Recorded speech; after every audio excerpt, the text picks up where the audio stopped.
Ano po, kinakabahan po ako mga kapatid. Ha.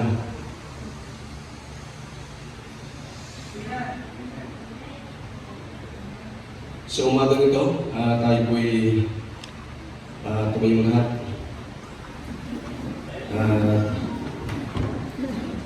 Buksan po natin ang Matthew chapter 28, verses 19 to 20. Matthew chapter 28, verses 19 to 20. Babasahin ko po at sundan po na inyong mga mata. Go ye therefore and teach all nations, baptizing them in the name of the Father, and of the Son, and of the Holy Ghost, teaching them to observe all things whatsoever I have commanded you, and lo, I am with you always, even unto the end of the world. Amen. Romans 1:16 po. Mag-jump po tayo sa Romans 1:16. Sabi po dyan, Romans 1:16, for I am not ashamed of the gospel of Christ, for it is the power of God unto salvation to everyone that believeth, to the Jew first, and also to the Greek. Kaya po manalangin natin ng Diyos, ako po'y nagpapakumaba sa inyong karaban. Salamat po sa umagang ito. Salamat po sa pribileyo na maging pagpapala sa church na ito, Panginoon. Ang aking dalangin lang, O Diyos, na patawarin niyo po kami. Ano man po ang aming mga kakulangan, mga pagkakasala. Dinisip po kami sa umagang ito, Panginoon. At nawa, ang tinig po ninyo, ang sa aming kumarinig. Maitaas po namin ang dakilang pangalan. At maunawaan po ng bawat isa ang inyong pong mensahe. Ito pong aming samang dalangin sa pangalan po ng aming Panginoong Jesus. Amen. You may take your seat po. Salamat po sa inyo. Ang bukas po mayroon tayong missions conference. Kaya mas minarapat ko po na magbahagi po sa inyo ng mensahe na patungkol sa mission. Amen. Ang title po ng aking mensahe ay God's Commission is our mission. Amen. God's Commission is our mission. Mga kapatid. Sabi po ng Matthew chapter 28, go ye therefore and teach all nations, baptizing them in the name of the Father, and of the Son, and of the Holy Ghost. Yan po yung tinatawag na Great Commission. Yan po yung command ng Panginoon sa bawat mananampalataya. Amen? At doon naman po sa Romans 1:16, ang sabi po doon, for I am not ashamed of the gospel of Christ, for it is the power of God to everyone that believeth. Hindi natin dapat ikaya ang gospel. Ano po, sapagkat ito kapangyarihan doon sa mga sumasampalataya. Amen po ba? So, kung ang Panginoon po ay nagbibigay ng command, it is our duty to obey it. Mga kapatid, alam niyo po ba nung tayo po ay na-save, ano po, we are in the Lord's army. Tayo po ay napabilang sa kasundaluhan ng ating Panginoon sa Kristo. Alam niyo po yung mga army, ay meron po yung tinatawag na rule na sabi po doon, obey first before you complain. Pag sinabi ng superior na that's an order, wala kang karapatan na suwayin ang order ng superior mo. Amen? Likewise, sa ating mga mananampalataya, mga minamahal, kung ating pong recognize ang Panginoon na siya ang ating superior, bagamat tayo po may mga may free will na binibigay ang ating Diyos, hindi po tayo dapat magreklamo sa command ng Panginoon. That we must go, we must teach, we must spread the gospel. Mission on the other field is an important assignment. Amen? Mission is a calling to go out into the world and spread the gospel.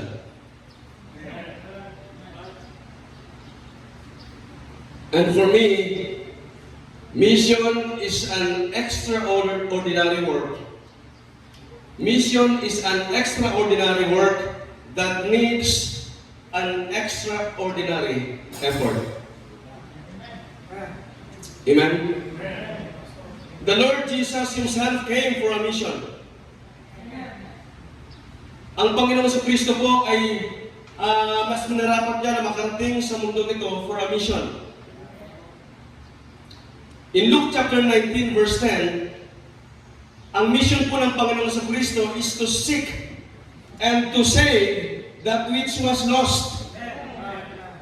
Ang lahat po ng tao na makasalanan, ang lahat po ng tao na nagkakasala, yan po ay lost sa paningin ng Diyos. Kahit anuman ang tugatog ng tagumpay na narating mo, kapag ikaw ay isang makasalanan, sa harapan ng Diyos, ikaw ay nawawala. At alam niyo po mga minamahal, ang Diyos po ang naghahanap po sa atin. Ang Panginoon sa Kristo ay naging masunurin sa kalooban ng Ama, na siya po'y makarating sa mundong ito upang tayo po'y hanapin at upang tayo po'y iligtas. Amen? Lahat ng tao po na makasalanan ay kailangang maligtas. Ang lahat po ng tao na makasalanan ay kailangang makilala ang Panginoon sa Kristo na siya nagliligtas sa bawat kaluluwa ng tao. Lahat ng tao ay nagkasala. Amen? Wala pong taong perfecto. Meron po pangalan perfecto. Meron. Nung high school po kami, meron po kami teacher perfecto. Blanquesa. Napunta niyo ba yan? Meron pa tayo na siya ngayon, no? Pero po sa pangalan lang po nangyayari yun, mga kapatid. Sa totoong buhay po ng bawat tao, sino man po sa atin ay hindi maaari magsabi na ikaw ay perfecto at ikaw ay hindi nagkakasala. And even pastors ay nagkakasala po kami. Ano po? Nagkakasala po kami. Ibig sabihin, kapag tayo po ay makasalanan, tayo po ay hiwalay po sa Diyos. Tayo po ay malayo po sa Diyos. At ayaw po ng Panginoon na mapalayo ang tao sa Kanya, kaya siya po ay nagkatawang tao. Amen?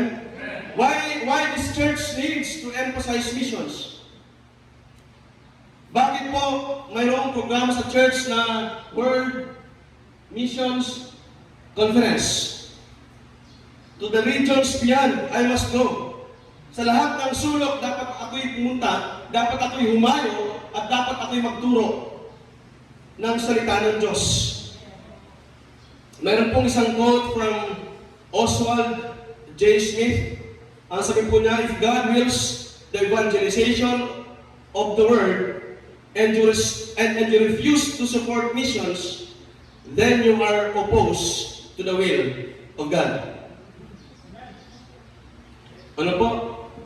Kung ang Panginoon po ay kalooban niya na tayo po mag-evangelize, tayo po mag-share ng gospel sa sanlibutan, sa lahat ng tao, at tayo po nag-refuse, tayo po umayaw sa bagay na to, then tayo po tumututol sa kalooban ng Diyos. Tayo po kumukontra sa kalooban ng Diyos. So it must be lahat ng anak ng Diyos ay dapat magnais na lumago ang church.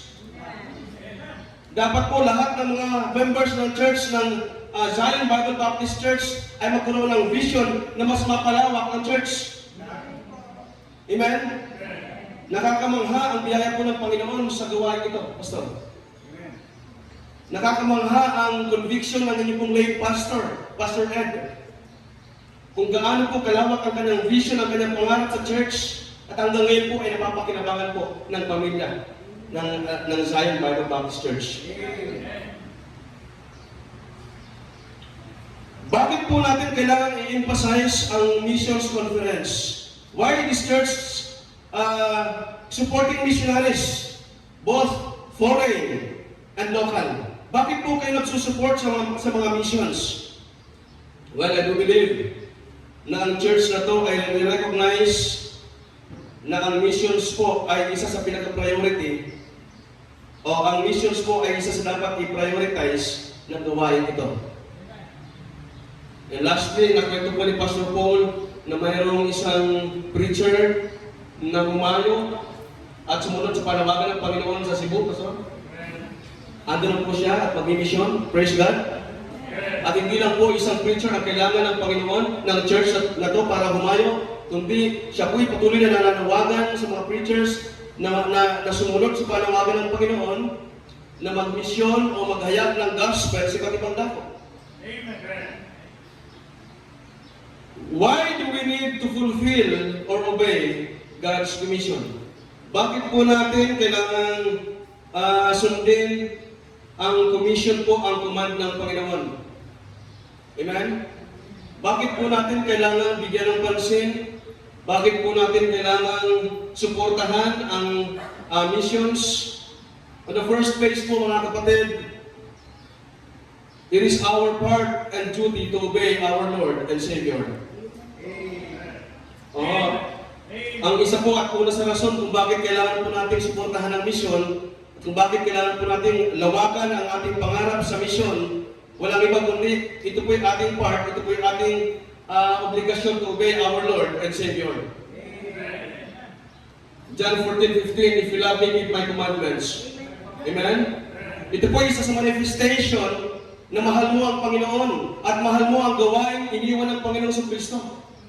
Nung si Kristo po ay namatay, iniwanan niya po ang kanyang gawain sa kanyang po mga apostol. Amen? At iniwanan po ng Panginoon ang kanyang gawain sa church. So inaasahan po ng Panginoon sa Kristo na ang church ang magpapatuloy sa paghayo at sa paghayag ng gospel sa iba't ibang dako. It is our part and it is our duty to obey our Lord and Savior. If the Lord Jesus obeyed His Father, I think wala po tayong rason bilang servant ng Panginoon para i-disobey ang kanyang kalooban. The Lord has done His part. Amen? He sent His only begotten Son, the Lord Jesus, at ang Panginoon sa Kristo din naman po, He died on the cross of Calvary to pay our sins. Tapos na po yung kanyang part. Lahat ng biyaya, lahat ng kailangan ng tao ay binigay na po ng Panginoon sa atin. Wala na po tayong hahanapin pa sa Panginoon, mga kapatid. Amen po ba? Ang ating buhay ay regalo po ng Diyos. Ang ating pamilya ay regalo ng Diyos. Ang church ay regalo ng Diyos. Kung mayroon pong term na inggit, may inggit po ako sa inyo. Bakit po? Napakapalad po ng mga members ng Zion Bible Baptist Church. Ilang po mga workers ay nakakausap ko pagka kami naglalakad-lakad po dyan. Ang sabi ko po sa kanila, napakapalad niyo po kapatid sa church ninyo. Napaka-supportive ng inyong pastor. Amen? May mga resources na, di ba? Ibig sabihin, may mga job opportunity po dito sa inyo. Amen po ba?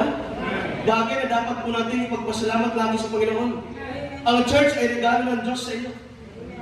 Ang pastor po ninyo ay regalo din po ng Diyos. Kaya dapat minamahal ang pastor, pinagpipray ang pastor, sinusuportahan ang pastor, ipinagtatanggol ang pastor. Amen po ba?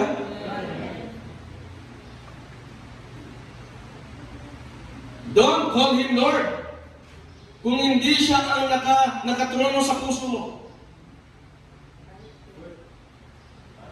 Don't call Him Lord kung sarili mo pa rin ang nasusunod sa buhay mo.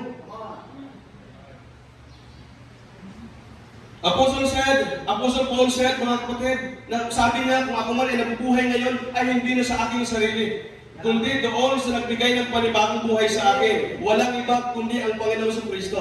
So kung tayo po may buhay ngayon, kung tayo po may lakas ngayon, kung tayo po may resources ngayon, hindi na po yun sa ating sarili, kundi doon sa nagbigay ng biyaya po sa atin. Walang iba kundi ang ating Panginoong Jesus. Amen? My dear brothers and sisters, if you want to obey God's commission, you set in your mind that God is your superior, God is your boss, God is your manager,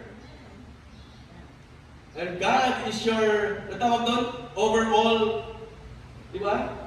Natawag sa Presidente ng Pilipinas, siya po yung ating pinakang chief executive, ano po? Siya po yung pinaka-chief ng Armed Forces of the Philippines. Kung siya po ang pinaka-chief ng command, kung anong sasabihin niya sa kanyang army, dapat sundin. Kung ang Panginoong Yesus po, ang ating chief sa ating buhay, kung ano po ang kanyang kalooban, kung ano po ang kanyang panawagan, kung ano po ang kanyang sinasabi sa atin, ay dapat po nating sundin. Amen. Kaya dapat lagi nakikinig po tayo sa payo ng pastor.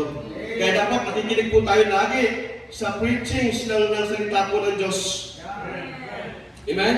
Huwag po natin hayaan na every Sunday tayo po'y umuwi wala. Kundi tayo po'y umuwi na tayo po'y puno ng pagpapala mula po sa kanyang salita. Amen? Huwag niyo pong hayaan na agawin ang inyong atensyon ng inyong cellphone. Amen po ba? Amen. Oo. Huwag niyo pong hayaan na nangungusap ang Panginoon pero sa ibang bagay ang inyong tuon. Baka nandito ka, iba iniisip mo. Baka nandito ka, problema mo pa rin ang iniisip mo. Baka nandito ka, crush mo ang iniisip mo. Amen?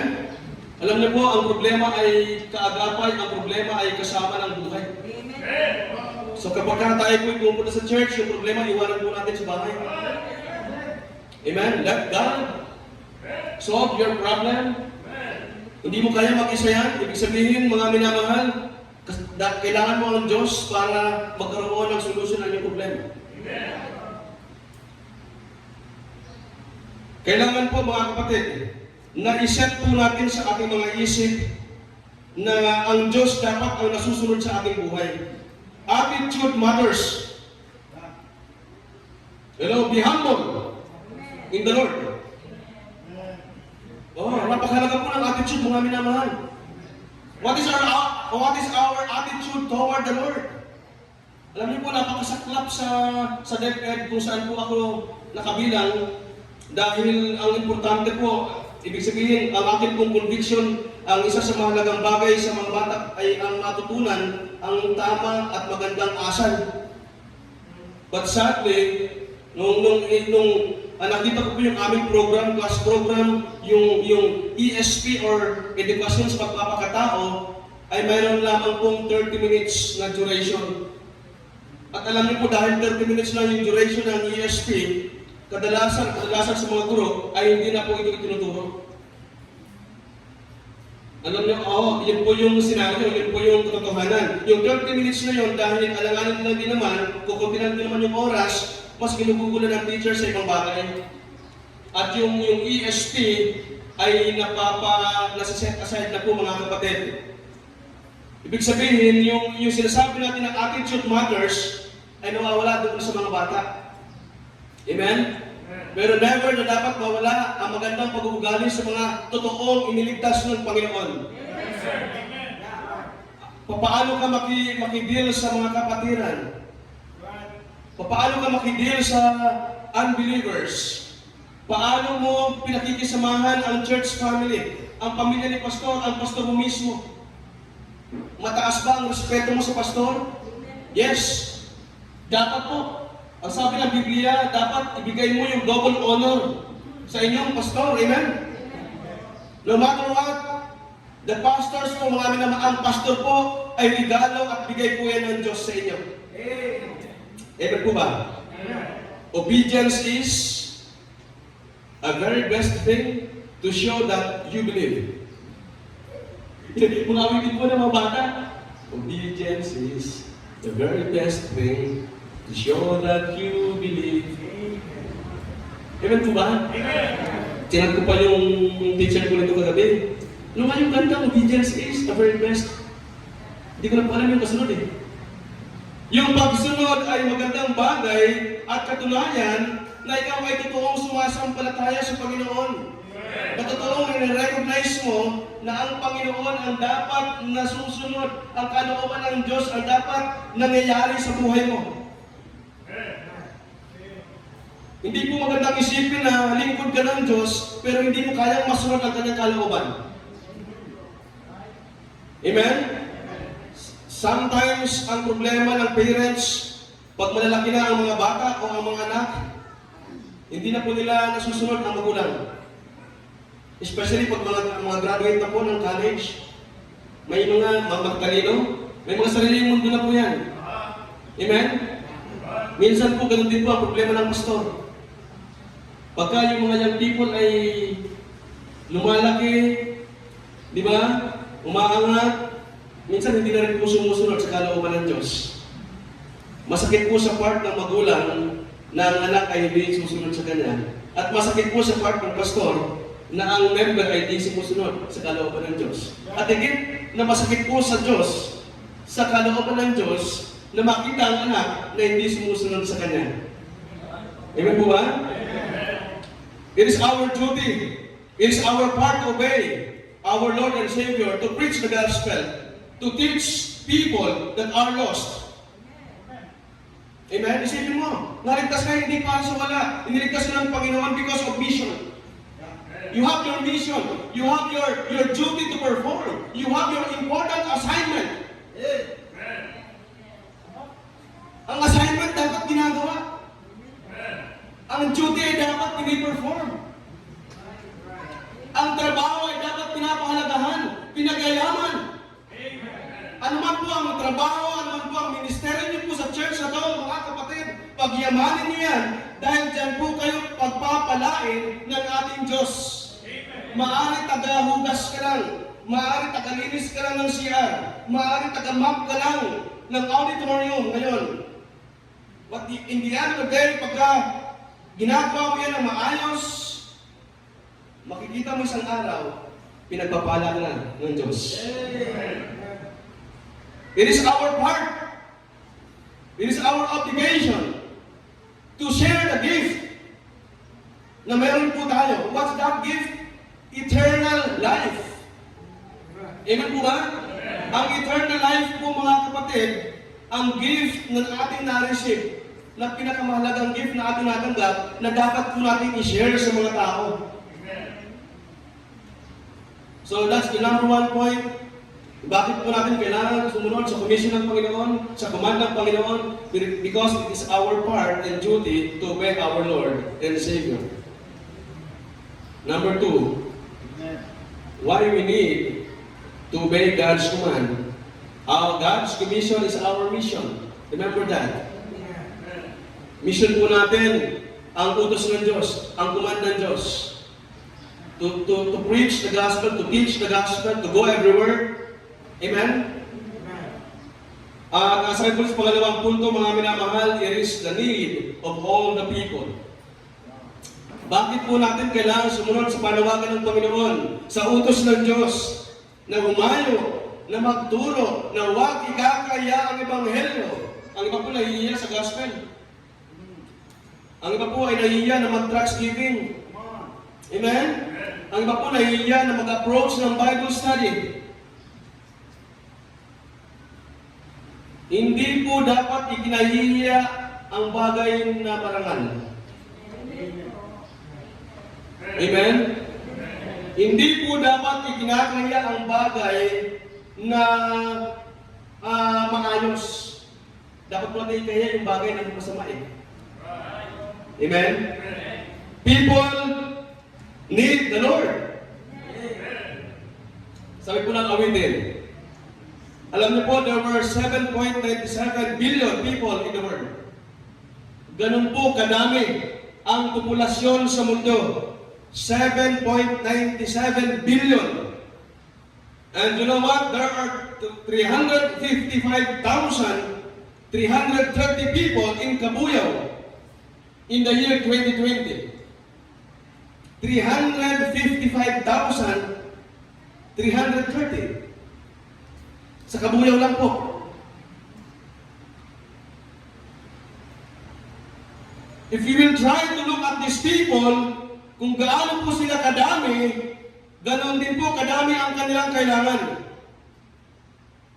Amen? People in Ukraine need security. They need peace. Hanggang ngayon po, patuloy pa rin yung bakbakan sa Ukraine between Russia. Ang dami na po yung namamatay.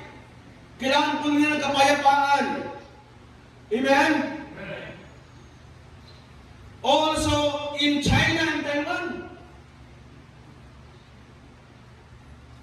Sa Pilipinas naman po, samantalang halos nawala na ang COVID-19 noong election period, pero kailangan pa rin mapagunahan ang lahat ng Pilipino. Amen? Alam niyo po kung ano pa ang kailangan ng Pilipinas? Mga marites po, dapat mapigilan. Kasi sobrang dumadami na po ang mga marites sa ating bansa. Amen? Amen po ba? Oo. Ang dapat i-marites po natin ay ang Panginoon sa Kristo. Yun po yung chismis na kapaki-pakinabang. Hello? Kung mayroong nabalitaan sa kapatiran, ipag-pray mo na lang. Huwag mo nang sunsutan pa. Amen? Nobody's perfect. Ikaw din magkakasala ka rin. Check yun. Instead, ipag-pray mo ang kapatiran. Amen? Pag needs po ang pinag-usapan, ang dami pong kailangan ng tao. Sa amin po, kailangan ng katahimikan. Yung bag ko po nadala last Friday night, nung kami po yung sumakay ng isang teacher na kasama ko, yun po ay nakaprepare na 2 months ago pa. Hindi ko alam kung yun ay tinirhan na po ng mga daga doon sa Pulusan, pero doon na po yun sa Pulusan naka-impake 2 months ago, sapagkat ako po'y nag-iisip nung panahon na yun na umalis at mag-migrate po kaming buong pamilya. Amen? Dahil po sa tindi ng tensyon na nangyayari po sa aming lugar. Alam po ni Pastor Paul yan, at lagi ko pong sinishare sapagkat kailangan po namin ng inyo pong panalangin sa katahimikan po doon upang ang gawain ng Diyos ay makapagpatuloy. Amen? Siguro mga alam po yan nila Norigin, Ma'am Norigin, ni Jason. At iba pa mga kasamahan niya. Siguro mga 2 days lang po ang pagitan, meron pong pinapatay doon sa amin. Hindi po biro, and even ako po bilang pastor ay takot na takot sa mga pangyayari. Dahil po may mga church members po tayo na apektado ng problema. Yung iba wanted. Hindi ko po alam kung kami po nananambahan ng ganito ay may biglang papasok at tukurin yung member at papatayin. Amen? That's part of our mission. Amen? Mga preachers, huwag kayong matakot. Kung kasama po natin ang Diyos, hindi tayo pababayaan ng ating Diyos. Amen? Yung plano ko, yung desire ko na umalis, ay hindi po pinahintulutan ng Panginoon. At ako po'y nagpupuri sa Kanya sapagkat sa panahon po ngayon, unti-unti na po nakakabalik ang katahimikan po sa aming lugar. Sana po magtuloy-tuloy na para hindi na po matakot si Ma'am Rebecca, si Ate Osi. Doon po sa bahay natutulog po sila, natakot po sila mga kapatid. Nag-brown out, tapos ang kala nila, ayun na yung mga killer. Ang totoo po, kunin lang po ni Ate Osi yun. Hindi na nakatulog dahil doon sa imagination niya. Talaga pong pansin din po nila Pastor ang pagbabago doon po sa aming lugar compared sa unang dating po nila doon sa amin. Amen? If it is the need of all the people to know the gospel and the salvation from our Lord Jesus Christ. Amen? Pag needs po ang pinag-usapan, ang dami po apektado. Ano? But there is only one need, and the most important na dapat masolusyonan. People need the Lord, people need the gospel, then people need to be saved. Amen? Sa lahat po ng kailangan ng tao, ito po yung dapat nabigyan pansin. Yes, we need money. Yes, we need those basic needs na tinuturo sa school. Ano yun? The food, the shelter, clothing. Pero saan po ang turo po ng Biblia, hindi tayo dapat mamroblema sa kung anong susuotin natin. Because God will provide. The basic need of the human being is the gospel, mga minamahal. The Lord Jesus Christ Himself ay kailangan po ng bawat tao. Si Pastor Mon po ay 35 years old na. Amen. Si Pastor Mon. Amen. Matanda lang po ako sa kanya ng isang paligo. Dahil po ako ay masipag maligo po kaysa kay Pastor Mon. Pero siya po 35 years old. Gantuhan po kami. At ako naman po ay 36 years old. Diba? Pastor Mon, isang buwan lang pala makita natin. Pero ito po'y dalaga pa mga kapatid. Amen? Bakit po? Anong meron siya? Dahil alam ko, nakikita ko po sa kanyang buhay na may mas importanteng bagay pa ang kanyang dapat gawin kaysa unahin ang kanyang sarili kagustuhan. At yan po, alam ko mga kapatid, wala iba kundi ang kanyang paglalais na makapagbahagi ng gospel na mas maraming tao ang masay sa kanyang lugar. Amen? Huwag tayong selfish. Huwag po tayong tutuon lang sa ating personal na pangangailangan. Mas meron pong pangangailangan na dapat po nating makita. Ang pangangailangan ng pamilya mo, ng tatay mo, ng nanay mo, maaari po sila wala pa sa Panginoon. Kailangan po nila ng prayers. Kailangan po nila ng gospel para po sila masave. Amen? Meron po tayong mga bisita right now. Amen? Can you just raise your hand doon po sa mga visitors natin ngayong umaga? Amen? Thank you so much po. Salamat po sa pagpapaunlak ng imbitasyon ng mga members ng church na to.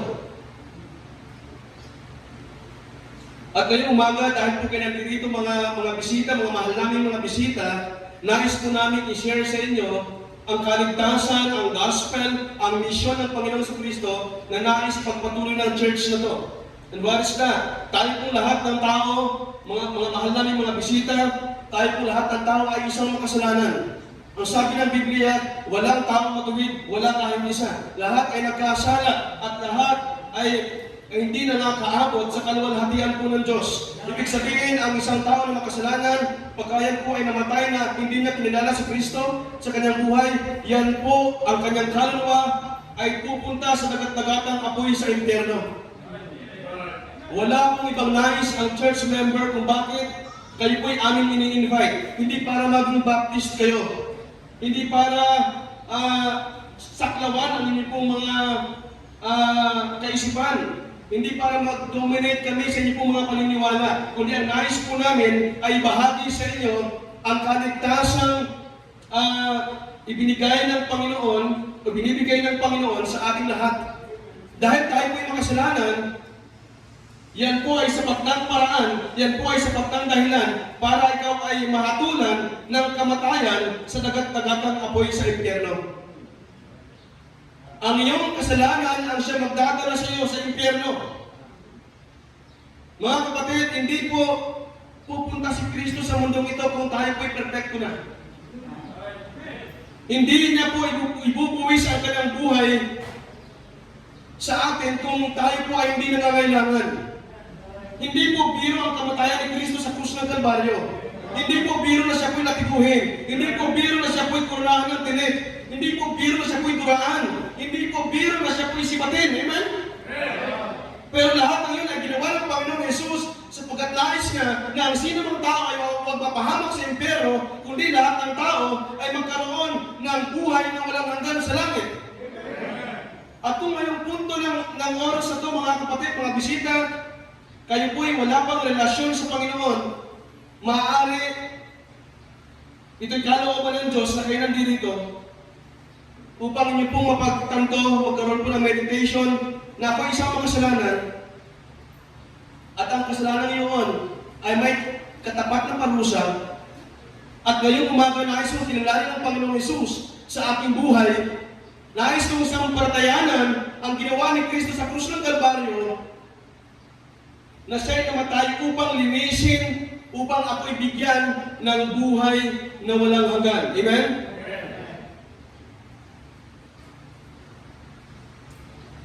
People need the Lord. It is the need of all the people. Other wife says, I need BF. Ibang mga young people nagsasabi, kailangan ko ng boyfriend. Kailangan ko ng girlfriend. Amen? Amen. May I just remind every young people, the members of church, mas dapat po natin pagtuunan ang importanteng bagay kaysa sa mga bagay na hindi kalooban ng Diyos. Alam niyo po ba na yung nag-enter sa relationship, yung mga mananampalataya na dapat mature na sa kanyang pananampalataya. Oo. Ang dami pong nasisira ang buhay dahil pumapasok sa bagay na hindi niya inaral, hindi niya pinag-pray. Bunga ng kanyang kapusukan at bunga ng kanyang pagsuway. Amen? Dapat mature lang po na Kristiyano ang pumapasok sa relationship. Diba sa amin po sa church, hindi pa ako nagsasawa na i-remind ng mga young people na habang kayo nag-aaral pa, huwag kayong papasok sa relationship. Hindi yan inspirasyon, yan ay distraction. Pagka kayo nag-away, may exam, hindi kayo makakasagot ng maayos. Nag-aaral ka pa, nag-away kayo ng boyfriend mo, ng girlfriend mo, hindi kayo makakain. Amen? Tingnan niyo po yung mga kapatid. Hindi na makakapagturo dahil nag-away. Apektado pati yung kanyang eagerness, yung kanyang kasiyahan na wala dahil may MQ.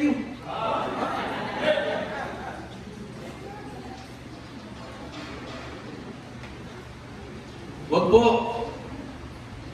Amen? Si Pastor mo nga, 35 years old na, hindi na wala pang kasama sa buhay, di ba Pastor mo? Although nag-pray na po siya mga kapatid. Tulungan po natin siya sa prayers. Amen? Nalulungkot eh. To our visitors, you need to know Jesus. Sa mga mahal po namin mga bisita, kailangan po makilala si Kristo sa iyong buhay. Si Kristo po ang kasapatan ng buhay ng tao. Sabi po ng Biblia, baliwala na makamtan mo ang yaman ng mundo, baliwala na makamtan mo lahat ng karangalan ng mundo.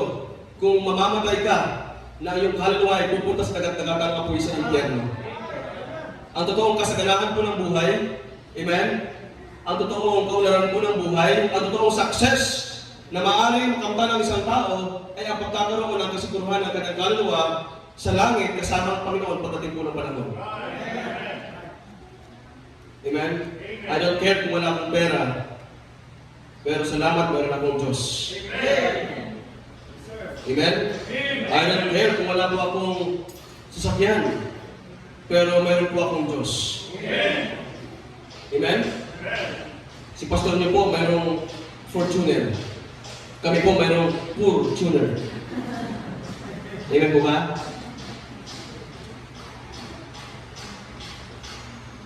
By the grace of God, mga kapatid, dalawang student teacher ko ay nasave dahil sila po'y nabahagian ng gospel. Isang student teacher ko, siya po'y regular na teacher na sa Cavite, Imus. Hindi lang nakarating, pinapatid-pusan na ngayon. Siya po'y bunga ng paghahayo at siya po'y bunga ng misyon. Amen? Siya po'y bunga dahil siya po'y nakapakinig ng gospel. Dalawa po sa naging student teacher ko ay naging member ng church. Lahat ng naging student teacher ko po, hindi siya pwedeng umalis, hindi po siya pwedeng graduate na hindi siya nabahaginan ng gospel ng Panginoon. It is our duty. It is our part. Kailangan po nila ng gospel. If you need the gospel, other people also need the gospel. Amen? Lahat ng tao na pinapadaan ng Panginoon sa iyo, yan po ay pagkakataon para sila po yung mabahaginan mo ng gospel. Alam niyo po, nakakalungkot, alam niyo po, nakakakonsensya, kung pupunta ka sa isang okasyon, kung pupunta ka sa isang kamag-anak mo, na nakalipas yung ilang oras at ikay aalis na hindi mo lang sila nabahaginan ng salita ng Diyos. Alam po, may mga pagkakataon na ayoko pong magpaulak ng mga imbitasyon ng mga unbelievers kong mga kamag-anak dahil kung hindi ko man lang may share ang gospel sa kanila, mas maigin na po na hindi ako pupunta para wala akong konsensya. Nakakakonsensya mo kung nagpapagas ka ng iyong motor o ng iyong sasakyan na hindi mo lang mapunta ng trucks ang gasoline boy, ang cashier. Nakakakonsensya mo kung namili ka, nasa counter ka, hindi mo lang abutan ng salita ng Diyos ang cashier, mga kapatid. You know what? Ang dali po nasa save sa trucks. Dahil I do believe na ang drugs ay salita ng Diyos. Ang salita ng Diyos ang siyang nagiging daan para makapakinig ang tao, and faith cometh by hearing, and hearing by the word of God. Nakakakonsensya ko kung sasakay ka ng jeep na yung driver ay hindi mo lang maabutan ng drugs. Amen ko ba? Amen. Kaya sabi ko, yung young people namin mga minamahal sa church ngayon, yung iba po doon ay mga estudyante po nung ako'y bagong lipat lang sa school na tinuturuan ko po ngayon. So, inilipat ako ng Panginoon sa lugar na kung saan po kami nakatira. Doon po ako nilagay para magturo, public school. At ako po sa biyaya ng Diyos ay ibinigay doon bilang grade 6 advisor, pastor. At yun po yung gusto ko, mga kapatid. Grade 6 ang aking handlean. Dahil ang grade 6 ay may advance na doon kasi pang grade level na sila po ay potential na para makaunawa ng salita ng Diyos. And every afternoon, mga kapatid, pagkatapos ng aming lesson, sino ba sa mga mag-aaral ko ang nais makinig ng salita ng Diyos, mababible study ako doon sa nasunod na room ng eskwelahan po namin. Ang dami mga crowd, ang dami mga estudyante, excited dahil noon lamang po sila nakawitness ng ganung pag-aaral ng Bible. Rare po sa kanila yung Bible study. Rare po sa kanila yung pag-awit na si Jesus ang daan sa kalangitan. Rare po sa kanila yung awiting, read your Bible and pray every day. Ano yung nakakatuwa mga kapatid, ano? Maririnig yung minsan, mga word mission, yung kinakanta. Tapos habang dumadaan sila, nung sila naturuan na, ang kanilang kinakanta, yung read your Bible and pray every day na. Walang pilitan, makinig kayo kung gusto nyo makinig. At ang ating student teacher ay dapat makinig ng Bible study. By the grace of God po, marami sa mga estudyante ko na nasave at doon po nagsimula ang gawain ng Panginoon na inyo pong pinapanalangin at inyo pong sinusuportahan. Ang Calvary Baptist Mission ay nagsimula doon sa eskwelahan na aking pong pinagtuturuan. Wherever you are, ano man po ang trabaho mo, God put you there for a mission. Hindi ka naging driver dahil driver ka lang. You are a driver and at the same time, you are a missionary. Hindi ka businessman dahil businessman ka lang. You are a businessman and at the same time, you are a missionary. Lahat ng kliyente mo, lahat ng nakakasalamuhan mo sa mga ginagawa mo, sa work mo, sa pag-aaral mo habang nag-aaral ka, yan po ay dapat mong pahaginan ng salita ng Diyos. Ang kanilang kaluluwa ay precious. Ang kanilang kaluluwa ay higit sa milyon ang halaga. Na kapag sila ay nawin mo, kapag sila ay naligtas, ang mga anghel sa kalangitan kasama ang Panginoon ay nagkakasiyahan dahil sa may mga kaluluwa na sumusuko at tumatanggap sa Panginoon. Amen?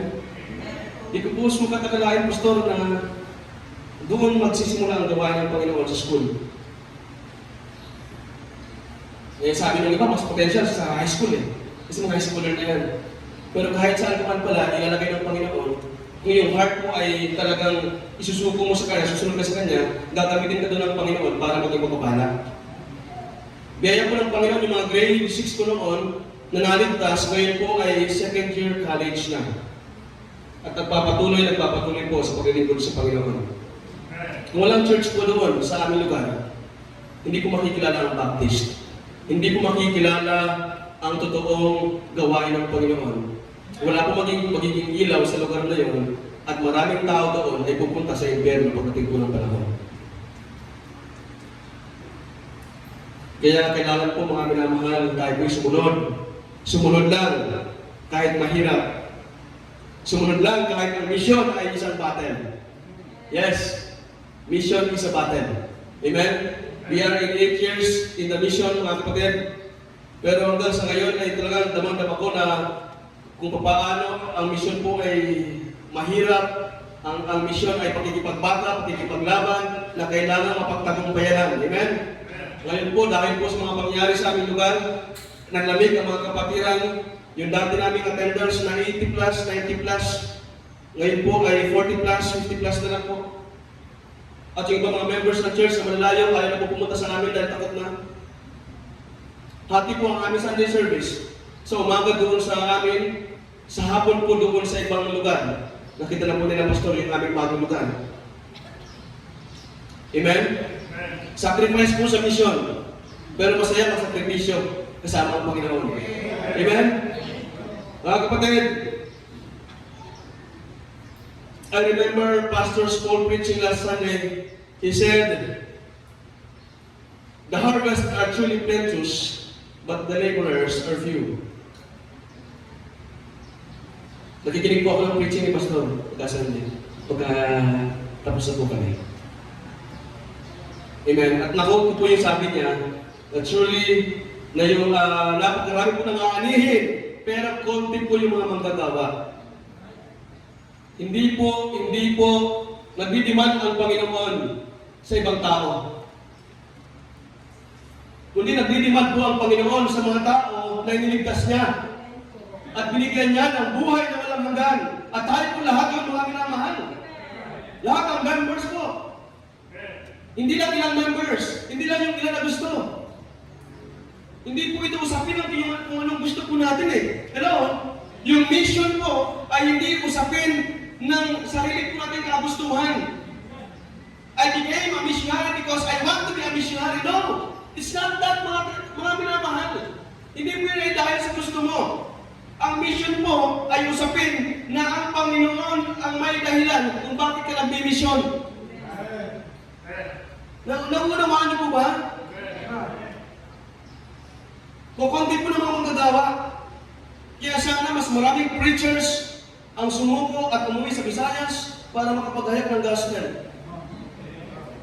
President, sa Visayas, Pastor?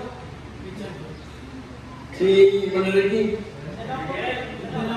Ay, Mindanao.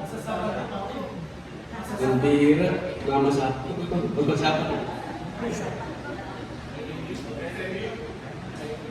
Mga kapatid, mga bisita, ang kaligtasan po ng Panginoon ay available. Hindi po pinagtatrabahuhan ang kaligtasan. Yan po ay regalo ng Diyos, bunga ng pananampalataya na ilalagak mo sa ginawa ng Panginoon sa Kristo sa krus ng Kalbaryo. You have to admit, my dear visitors, you have to admit that you are a sinner. Kailangan mong akuin na ikaw ay isang makasalanan. At dahil ikaw ay isang makasalanan, mayroong hatol ang Diyos para sa iyo. So ang third point na nais kong ibahagi sa inyo, God's commission is our mission because of the unimaginable nature of the punishment. Hindi po natin mai-imagine ang parusa ng Panginoon pagdating ng araw kapag hindi po tayo humayo. Kapag hindi po tayo sumunod sa panawagan ng Panginoon to share the gospel. Hindi lang po ibang tao ang maaari mapahabag sa impyerno. Maaari ang tatay mo. Maaari ang nanay mo. Maaari ang kapatid mo. Ako po ay pastor po noon eh. Pastor Michael Buligas, sabi sa akin noon, nung ako'y bata pa, grade 5 ba, sila magpapastor yan. Pastor, hindi po Kuya Michael, hindi po Hindi po pinangarap ng magpastor. Pero nung makita ko ang pangangailangan ng aking pamilya, ng aking mga magulang, at ng mga taong mga mahal ko sa buhay, hindi po ako nagdalawang isip na sumunod sa panawagan ng Panginoon. I love my family. Amen? Amen? I love my father, kahit siya'y pasaway.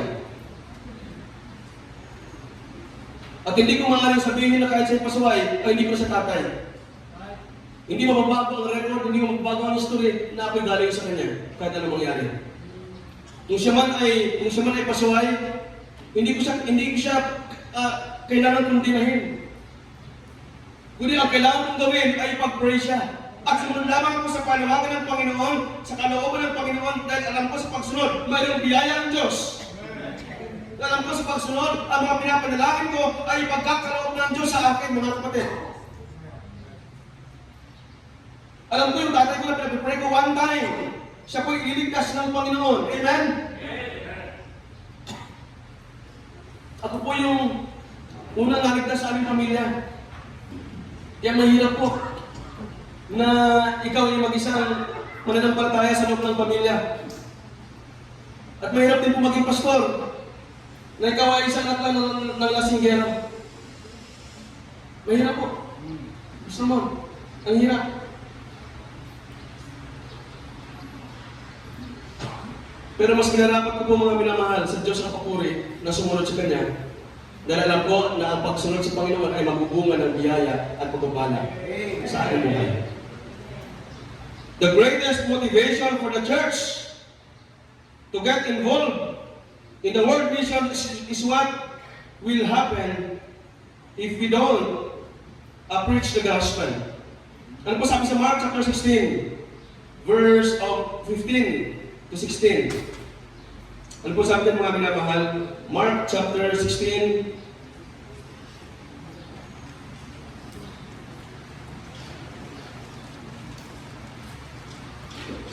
verse 15 to 16.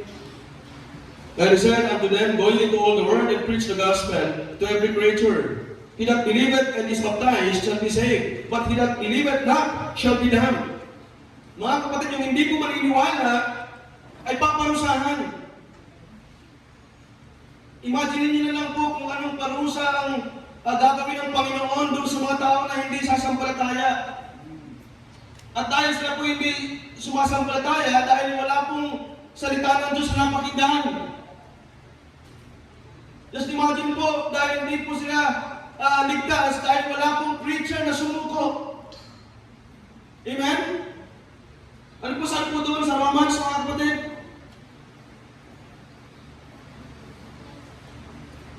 Romans chapter 10, how then shall they call on Him in whom they have not believed? Paano po sila tatawag doon? Na hindi sila po sumasampalataya. At paano po sila sasampalataya na hindi nakapakinig? Amen? And how shall they hear without a preacher?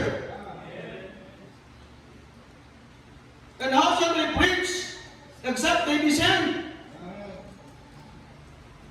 Di ba?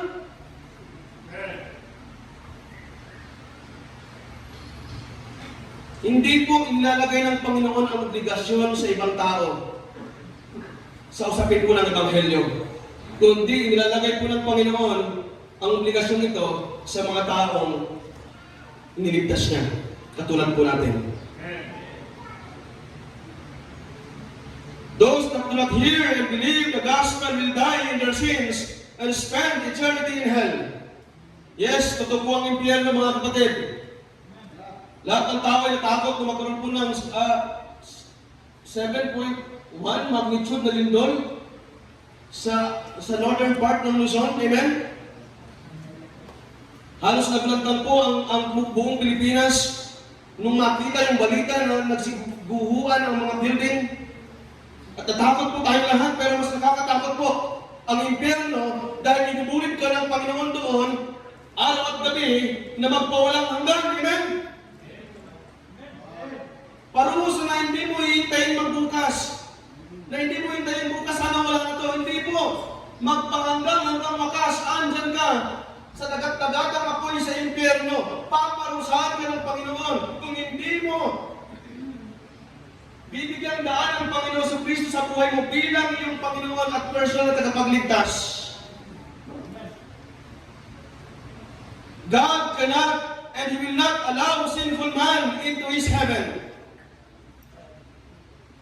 Wala pong pinapayagan ang Diyos na makarating sa langit na makasalanan.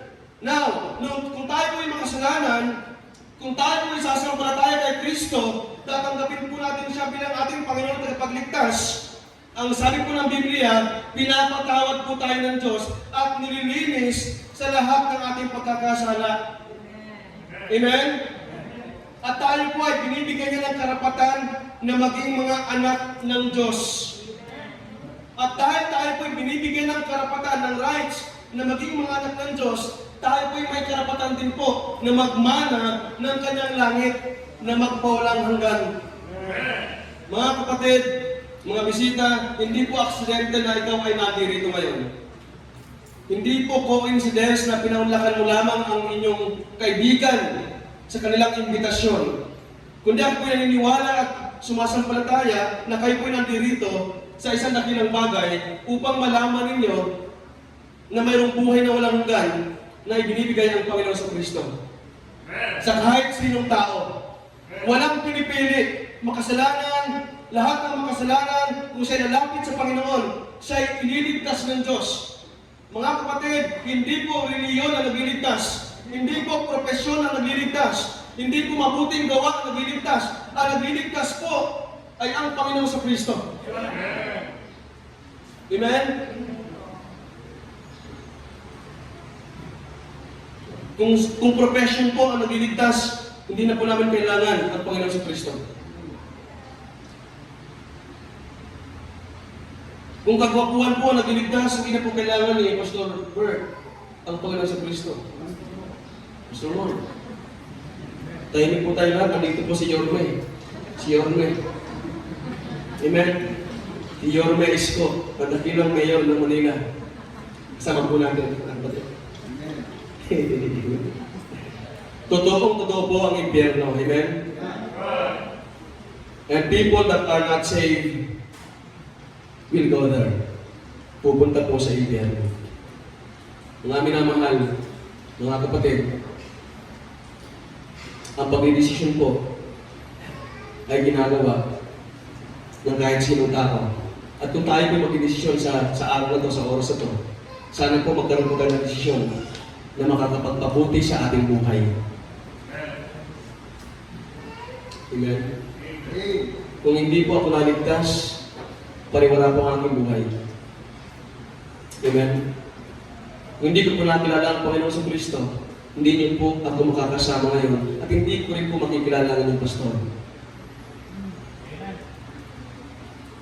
Napakabuti po ng Diyos.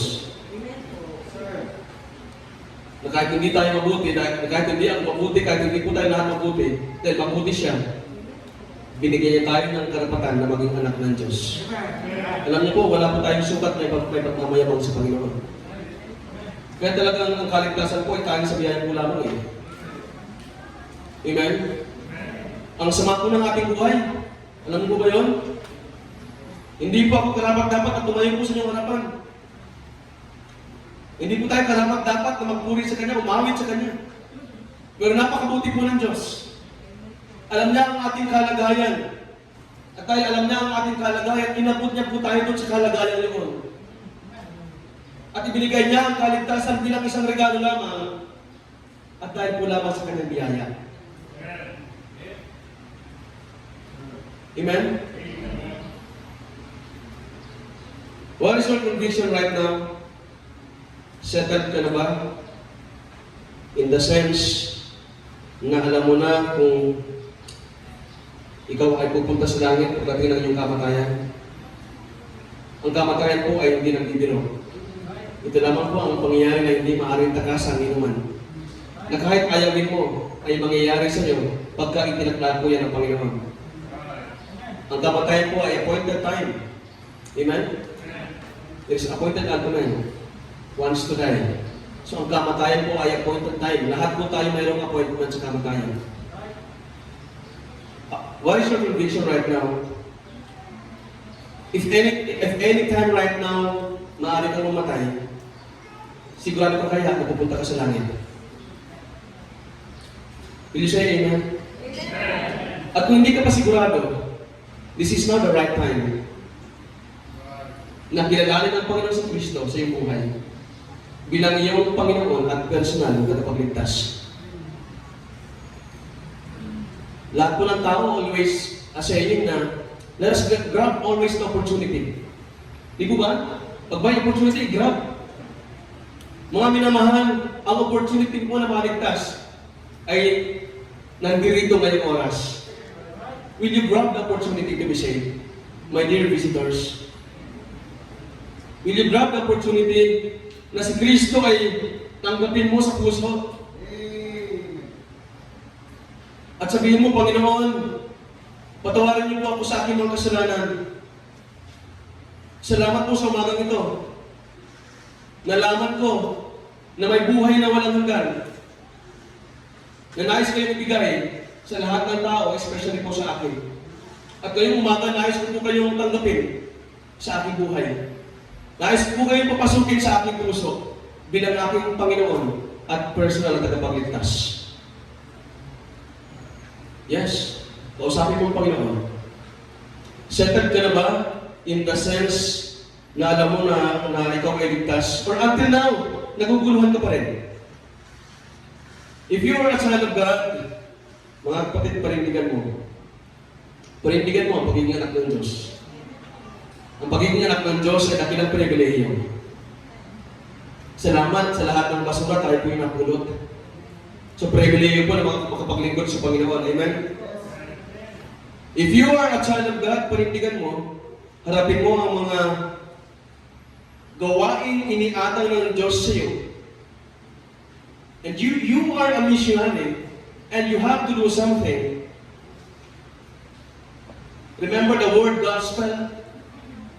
Ang first 2 letters ng gospel is go. Ang gospel po ay dapat itinuturo. Amen? Ang gospel po ay dapat ibinabahagi.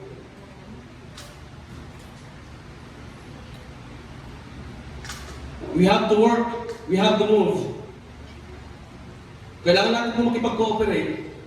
Kailangan po natin makiisa sa lahat ng programa ng church na to. Kailangan po natin tulungan ang inyong pastor. Amen. You know what?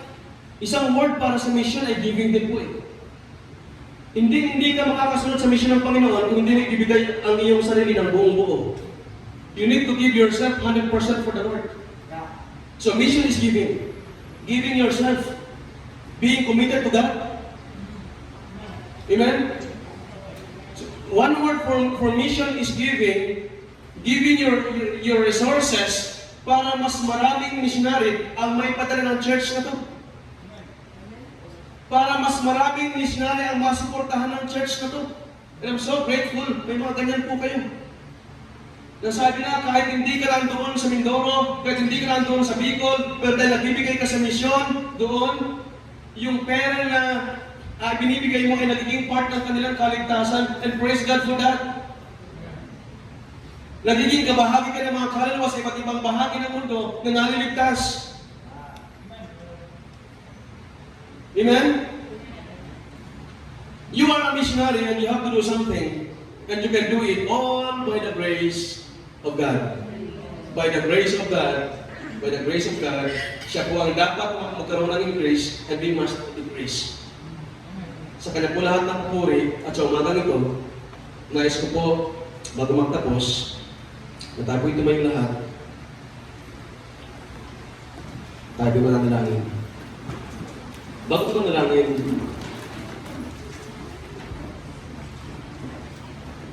maaari ko bang lahat ng ulo ay higop, lahat ng mata ay ipikit?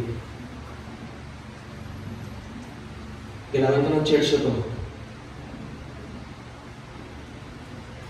Lahat ng members ng church, ay kailangan kayo ng inyong pastor.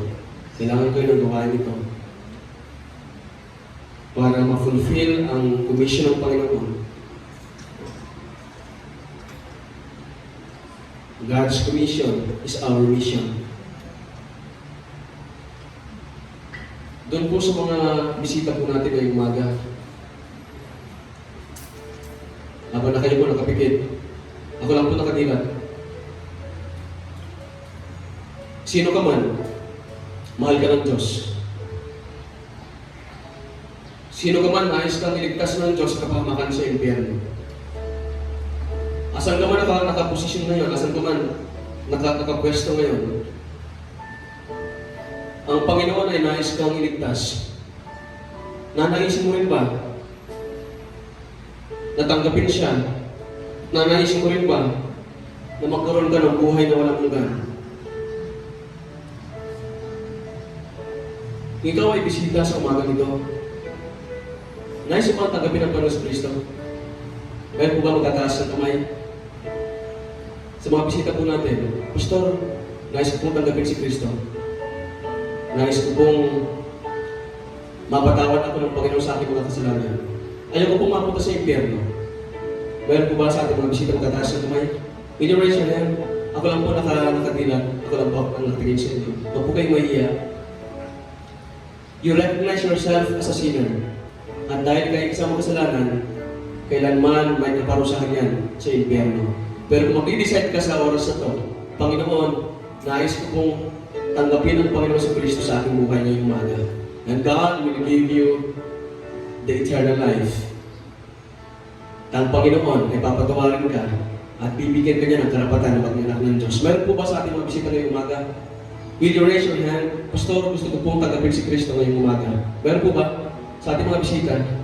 Yes, thank you po. Thank you po. Nakita ko po kayo sa left wing ng auditorium. Salamat po sa tatlong kaluluwa. Thank you po. Meron po ba? You recognize yourself as a sinner. Ako po yung makasalanan. Nais ko pong tanggapin si Kristo. Meron po ba? Tataas na tumayo. Huwag po kayo mahiya. Huwag po kayo mahiya. Ang kaligtasan po ay sa pribilehiyo. Ang kaligtasan po ay dapat ikatuwa na lahat ng tao. Nais ng Panginoon na papasukin mo sa iyong puso ngayong umaga. Meron po ba? Kumakatok si Kristo sa puso po ninyo. Pag-ubuksan mo ba si Kristo? Meron po magtataas ang kamay? Ay, thank you po. Meron po po. Meron po ba? Will you raise your hand? Just raise your hand to show. Amen po. Thank you so much. Meron po ba? Bago po tayo mag-end. Amen. Amen po. Amen po. Salamat po. Salamat po. For the last time, meron po ba? Pastor, nais ko pong tanggapin si Kristo. Pastor, ayaw po mapunta sa impyerno. I want to receive His gift today. The eternal life. Meron po ba? Amen po. Amen. Amen po. Salamat. Meron po ba? At sa mga members po ng church, nais mo bang sundin ang commission ng Panginoon? Sa mga members po ng church, will you come to the Lord? Para magbigay ng commitment, Lord. Salamat po sa inyong mensahe. Salamat po. This morning, na-remind po ako. Meron akong dakilang obligasyon. Mayroong utos ang Diyos na dapat kong gawin. At tandaan mo mga kapatid, tandaan niyo po, hindi mo magagawa, hindi mo kaya sabihin ang commission ng Panginoon kung wala ang kanyang biyaya. Do you want the grace of God? Gusto ba ng biyaya ng Diyos? Will you come? Will you come? Panginoon, nais ko po na ako'y maging kabahagi ng misyon. Panginoon, nais ko po na ako'y maging pagpapala sa lahat ng tama na aking nakakasalamuhan. Nais ko po tulungan ang church. Nais ko pong palago ang church. Nais ko pong isuko ang aking buhay para tumulong sa misyon.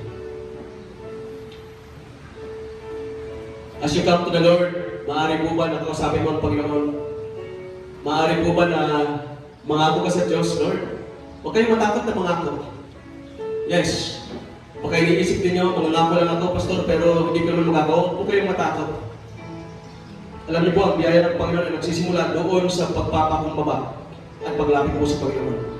Huwag po kayong matakot na mayroon po kayong commitment tapos hindi niyo po nasunod. May awa po ang Diyos. Our God is a God of second chance. Ang iniintay lang po ng Panginoon yung inyong commitment. Ang inyong po pagnanais from the bottom of your hearts na sundin ang kanyang kalooban. Wow, thank you po. Maaari po ba? As you kneel down to the Lord, maaari po ba na maging seryoso ka sa pagkikipag-usap sa Diyos? Seryosohin mo pagiging anak mo. Saan ka man, ano man ang ginagawa mo, I am a child of God. I am a missionary. Maaari po ba, nagsisimula po ang biyaya ng Diyos sa pagpapakumbaba. Kaya papasalamat sa Kanya. Salamat po.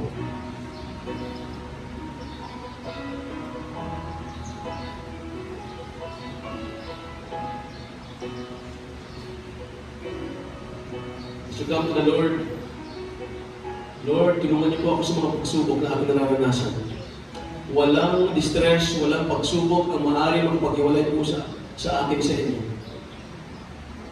Whenever those times na ako'y makakaranas ng mga pagsubok sa buhay, samahan niyo po ako lagi. Dahil may mga pagkakataon po, Panginoon, na pag ako'y nakakaranas ng mga trials, tila ba, nawawala din po sa aking isip ang inyong pong commission. Tulungan niyo po ang Panginoon. Biyayaan niyo po ang Panginoon. Salamat po. Pastor. As we pray, let us be reminded that the Word of God is clear. How shall they hear without a preacher? Ngayong panahon po ito, kahapon we have visited St. Joseph Villages. Ang dami-daming tao. Pero kulang talagang nagagawa pa natin. Let us pray for every Cabueños and barangay, mga tao. At kung tinatawag ka ng Diyos, huwag mo sabihin sayang ang future at buhay mo dahil katumbas niyan ay marami, katumbas niyan ay kaluwalhatian ng Panginoon, katumbas niyan ay pag-ibig. How shall they hear without someone being sent? God is calling you. Salamat, meron tayong mga Bible student, but sa totoo lang po, unang-una ay yung puso mo na willing sumunod sa sinasabi niya ng Diyos. Walang hahadlang, oras man, ano mang kalagayan natin, if God calls you, God can make a way. God can change our desires. God can help us see what we have to see. Moses doesn't see it in the first place, but when he was called, nakita niya lahat, dakila, biyaya, salamat sa Diyos. Kaya huwag mo sayangin ang buhay mo dahil, mga kapatid, sayang yan kung hindi po yan papasok sa kalooban ng Panginoon. We talk to God and say to God, Lord, I'm offering to you my decision, my life, and my future. I have decided to follow you completely. Whatever place, whoever it will be, people, God, you are calling me to share the gospel kahit saan man po, tinatawag mo ko sa probinsya o saan man nakita mo, Panginoon. Nilalagay mo sa puso ko. Ilagay mo, bukas ang puso ko, Panginoon. Buksan mo rin ang puso ng aking mga mahal sa buhay. No turning back, I will follow. Dahil nakita ko po ang higit na dakilang bagay sa iyo. Maraming salamat po, Panginoon, for the message that you have sent, the messenger that you have used. And Lord, please remind us of the greatness of the mission. Maraming salamat po. Ito po ay aming dalangin sa matamis sa pangalan po ni Jesus. Amen and Amen. Let us